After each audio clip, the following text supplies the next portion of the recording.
Alright, say it again. This is B&E's Body Shop. This is where all the dirty work's done. Most of our welding, fabrication, all the dusty body work that nobody wants to deal with. This is where it's done at. Actually, this is my house right here. The house of pain. Yeah, this is my house right here. So see, what we got? Does that 50? Right here we got a 51 Chevy Fleetline. Yeah, is that a 53? That's a 53 DeSoto grill. That's actually a 54 Chevy outside grill for this. Right, yeah, I recognize that. We still have to mold it in. It's not finished yet. Oh yeah, I see. Right. This hood, these hoods, the 51 hoods are separated. They're not welded together. Oh, right, I remember that. So there's rivets holding them together. So what we did is we welded it together, and then we're gonna nose and deck this eventually. Oh, okay. Yeah, I can see that right here, huh?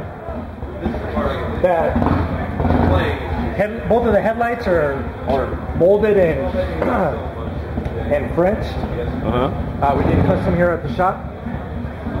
It's gonna have lake lights on it, as you can see.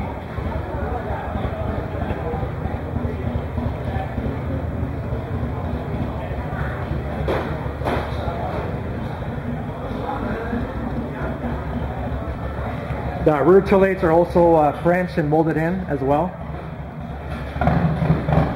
Customer, he's iffy of whether he wants to chop the top or not, but when it happens, we're going to do it here as well. Yeah, that's a tough decision, you know. It is. Actually, for this chop job, it's a lot of work. Oh yeah. A lot of fabrication to do to get this done right. Yeah, you got to be committed. You do it or you don't. Exactly. And when you do it, and I've seen some good jobs done. I've seen some not so good jobs done. Right. All right, cool. So this is a 51 into a 54 and a 50. It's a little bit of everything. DeSoto. And like that Johnny Cash song, it's a 53, 54, 55. Yeah. It's the same thing.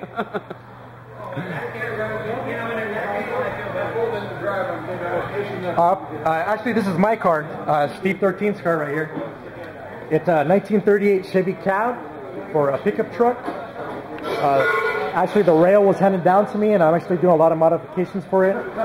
I have a 53 Oldsmobile Rocket 88, which I put the motor in. Yeah, look at that.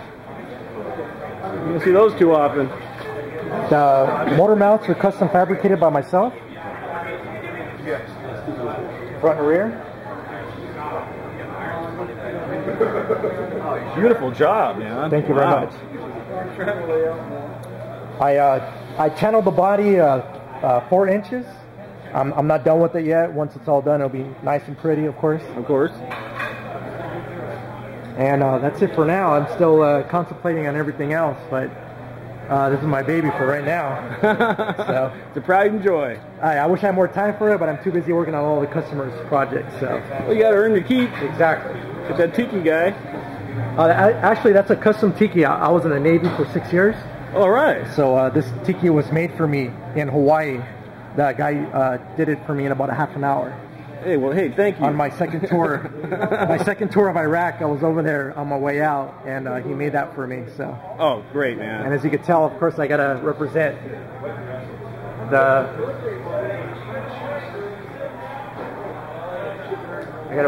flag, of course. To our brave men. Right. Don't forget them. Yeah, you can never forget them. Cool, man. All right, Steve, way to go, man. So we got here now. All right, right here we got a 1965 Ford Mustang. Pretty basic Mustang Coupe. A lot of replacement parts on this car. Nothing really fabricated. It's gonna go stock with it. Yeah, stock. Pretty stock, yes. Which engine did this one? 289 or 6? He's got a 289, but I think he wants to soup it up a little more. He's not sure yet. 302? 302. Of course, money is everything with the customer, so we have to wait for the customer, of course. Hey, spend a little more, get a 302, you'll be happy. But if you can tell in all the body work we do, all the lines are real crisp and straight on everything we do.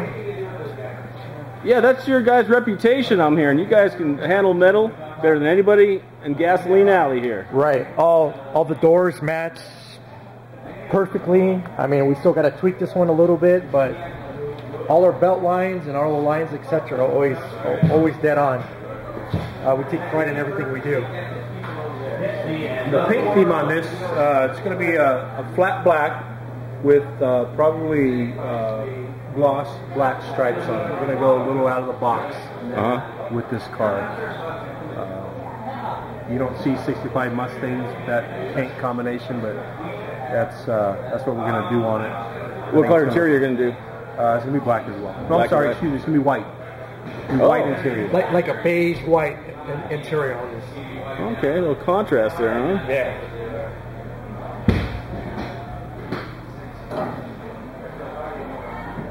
Now, look, guys, look how straight this is. That's what you want to see. Yeah, that's what we do best. That's your reputation.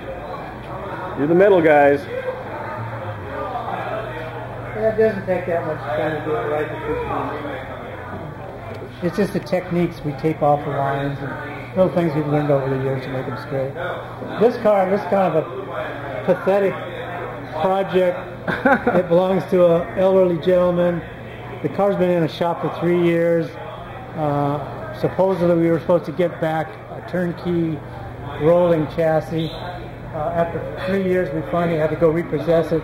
The gentleman who owns the car is in Texas. Really, really nice guy. So we kind of took over the project, went and got the car.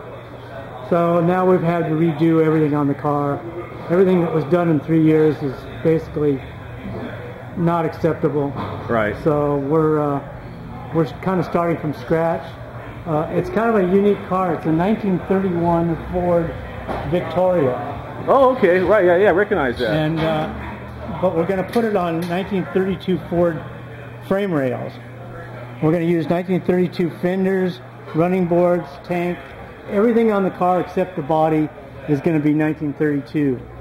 So we're having to fit the 31 Victoria body to a 1932 chassis. And when these cars were manufactured, all the floors on the Victorias were actually wood. Oh, so what we've done is we've had to reinforce the body. We came up with some factory measurements of the width, and we're reproducing the floor and all the subfloor in steel. So the whole bottom of the car will all be steel reinforced flooring. It's going to be a unique car. We're going to call it a 31.5 instead of a 32. Right. So it's going to be different. So you have to come back next year to see how it looks. Yeah. Well, I'll be back. I'll be here all summer, guys. You'll be seeing me. So we have one thing about our shop. We have a little bit of everything. We're capable of doing a lot of different types of cars. I've been in the car business for over 50 years, and I grew up here in the valley, and I've got a pretty good eye on how certain vehicles should look and how they should be styled, and that's kind of what we specialize in. Each vehicle we do it as customers request. We try to make each car unique in some way. Okay. We never do the same thing twice.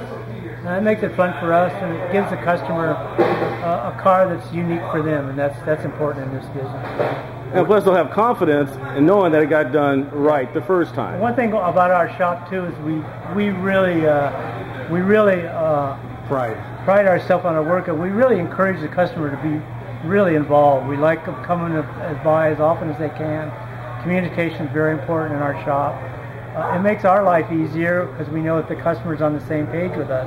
We're not having to make excuses, and it just makes it a fun project for not only the customer, but we become a part of the project, and all in all, it just makes, at the end of the day, it makes a fun thing to do. So, I hear you. this is a tough business, and it's a tough way to make a living, but we enjoy it, we love it. After all these years, I still look forward to getting up and coming to work in the morning. So I love coming to work every day. There'll be weeks where I'll be sanding 40 hours a week, but I love what I do. I can't complain whatsoever. Well, you guys are making rolling history, you know, stuff that's going to be out there for a while.